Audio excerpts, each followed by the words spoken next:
大家好，欢迎光临大鱼食堂。今天我们来做松软可口的蓝莓司康。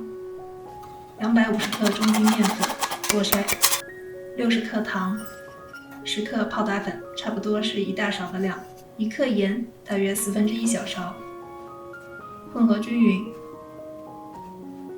90克黄油，提前切小块，放冰箱冷冻10分钟。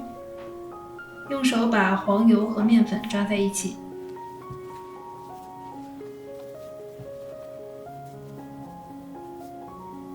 再用2只手搓一搓，把面粉搓成沙粒状。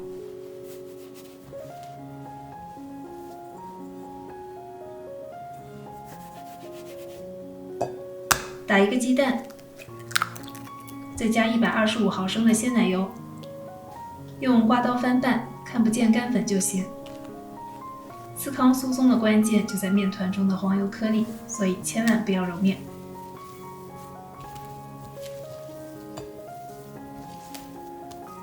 桌上撒上适量的干粉，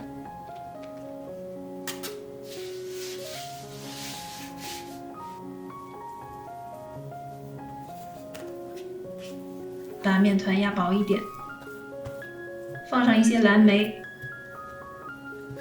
折叠，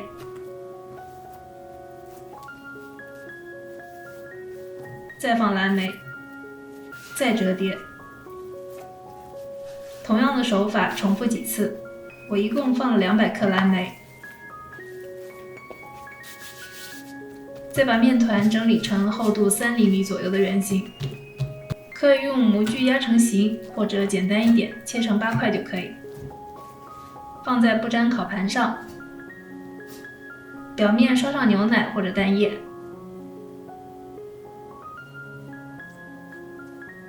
烤箱提前预热到190摄氏度，把烤盘放在烤箱中层，烤18到20分钟，烤到表面金黄出炉。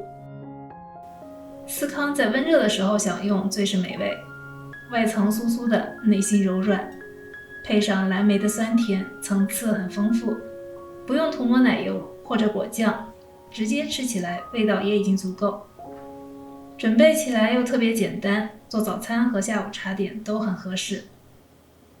感谢收看，我是大鱼，我们下期再见。